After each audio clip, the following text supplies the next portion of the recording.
الحمد لله إلها ما حد سكله ومانتا مناسبة تاريخية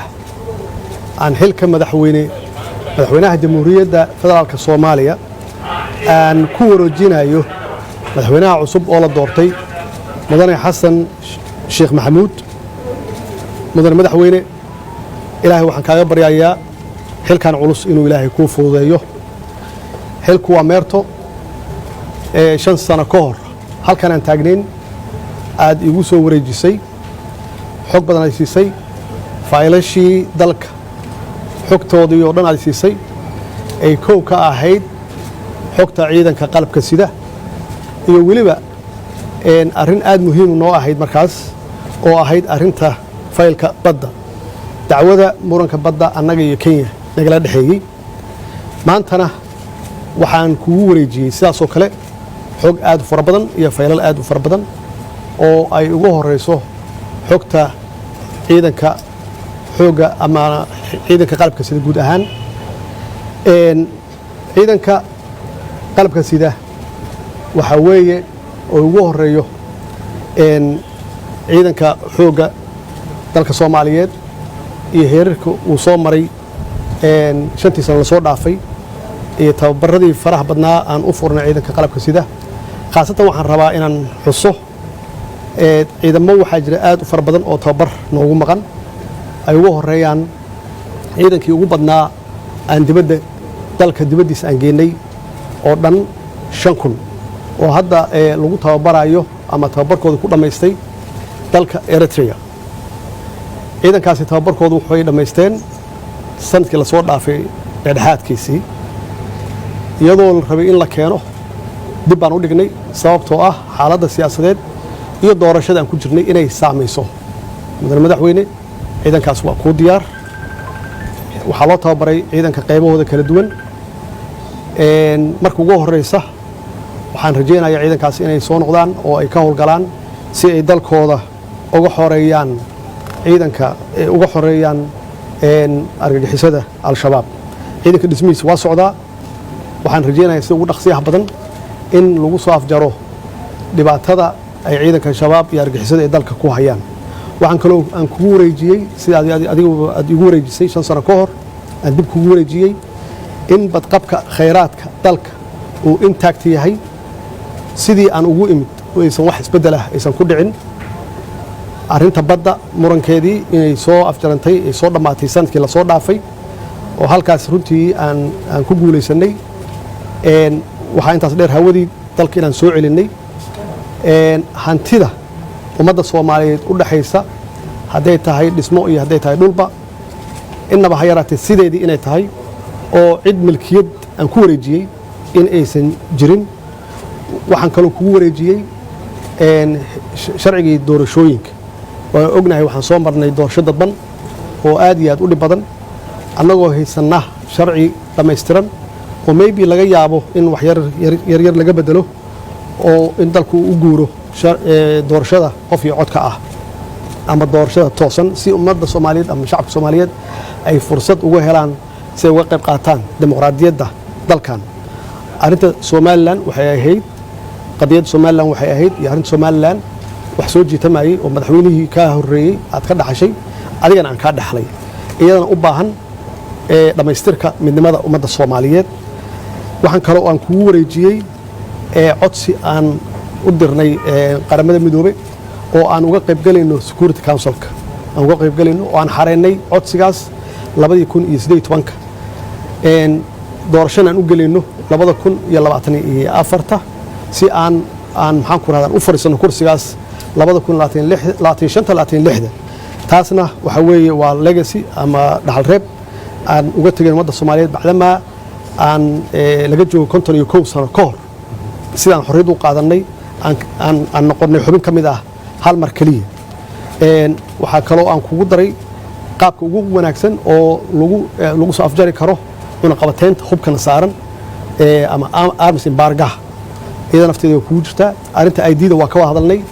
oo dalkan haduusan dadka aysan lahayn ID number aysan lahayn hadee waxa weeye security wax u dhimaysa dhinac walba dhibaato u tahay marka arrintaasna runtii meel fiican bay maraysaa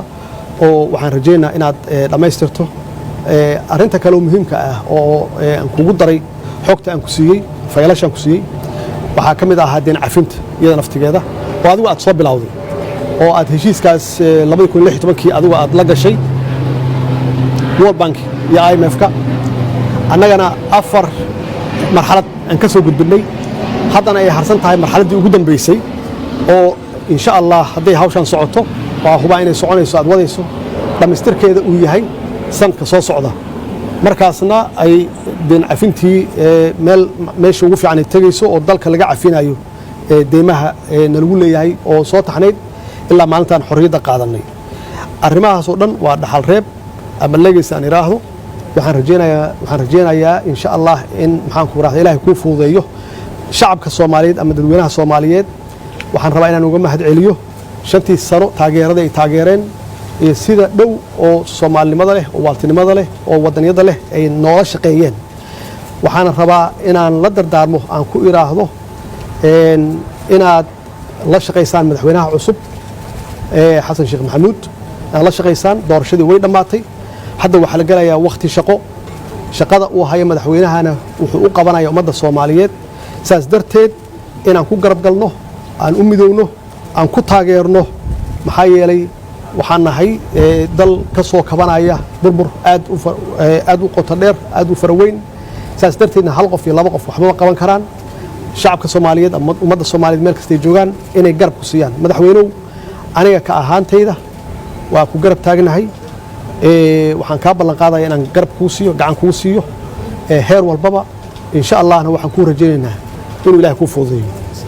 bismillah alhamdulillah wassalatu wassalamu ala rasulillah assalamu alaykum wa rahmatullahi wa barakatuh madaxweynaha sidoo uu sheegay maanta waa maalin oo taariikhi ah oo u baahan in aad iyo aad loo xuso loona xasuusto madaxweynuhu si tartiiba oo nidaam ah ayuu igu wareejiyey xilka dukumeentiyaasha iyo mashaariicda faylasha waaweyn oo madaxweynuhu ka hadloo dhan waan la wareegay dabcan waa tartiib ayaan dibdib wada akhrin doonaa wada fiirin doonaa wixii macluumaadahoo aan fahmi waayena dabcan walaalkii waa joogaa dibaan ugula noqon doonaa waa weydiin doonaa laakiin faylashaasoo dhan maanta waa ka qaaday madaxweynaha sida ciidamada amniga khaasatan waa run ciidamada Eritrea jira muddo dheerna way naga maqnaayeen waana wiilasheennii waa ka shaqaynaynaa sida ugu dhaqsiya badan inay dalka u soo noqdaan oo ay dalkii dib u xoreyntiisa ay qaybta weyn oo ay ku leeyihiin ay ka qaataan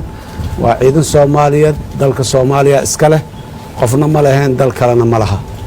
taasi waa halkaas inaha kaloo dhanna deen cafinta way soo socotay haddana way socotaa waqtiyada madaxweynuhu uu sheegay waa waqti aad iyo aad loo rajaynayo inay ku dhammaato kuna dhammaan karto waana ka shaqaynaynaa haddii alla yidhaha inay ku dhammaato wixii dan Soomaaliya oo dhan waa waxaynahay intaas kadib waxaan rabaa inaan kusoo gunaanado madaxweynuhu waa mahadsan yahay waana oday Soomaaliyeed waana la joogaa meel kasta uu joogo ilaahay idankiisa waana la tasha doonaa waana muxuu ahaay iska warqabi doonaa haddii alla yidhaaho xurmad weyn oo madaxweynenimo ayuu dalkan ku leeyahay madaxweynuhu dal ha joogo dibad ha joogo inuu xoogaal dalkana u noqdo wixii qadaayaad oo waaweyn oo jirana waaye aragnimo iyo xoogaalnimo dheer maadaama uu leeyahay wuxuu noqon doonaa qof lagala tashta arrimahaas haddii alla yidhaah sida uu madaxweynuhu u sheegay aniguna waa codsanayaa ummadda Soomaaliyeed meel kasta ay joogto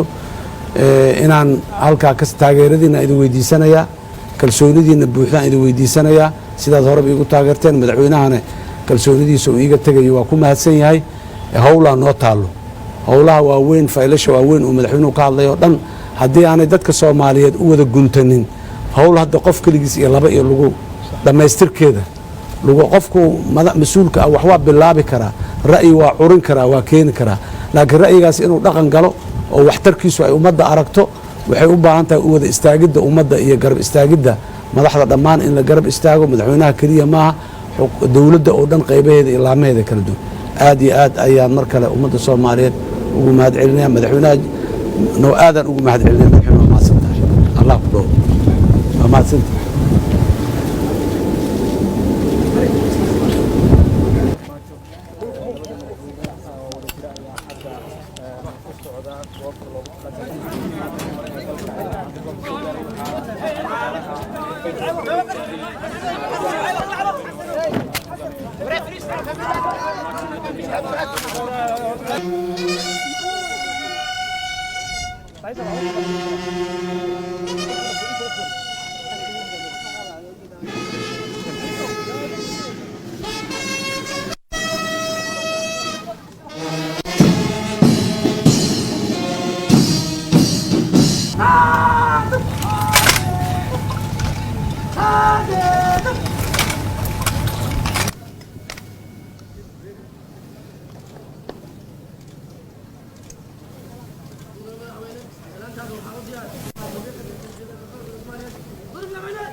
عدكي ولا سعود سوما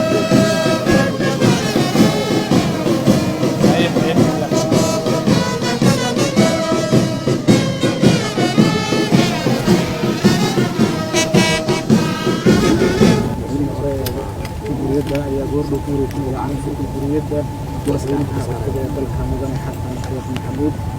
waxaa dadka aad arkaysaan baddaawadayaal madaxweynihii hore ee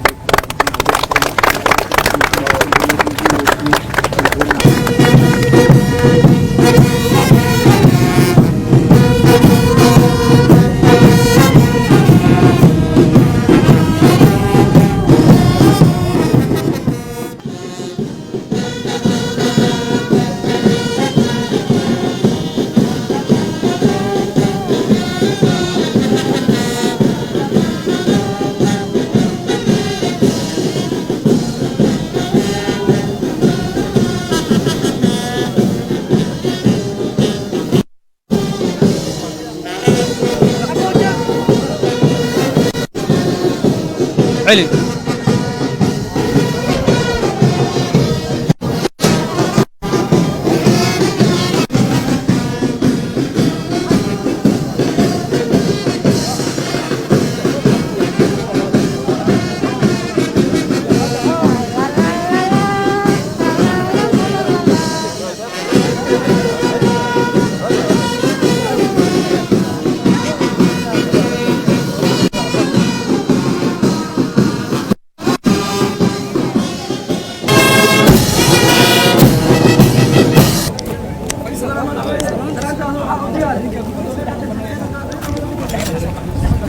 dalka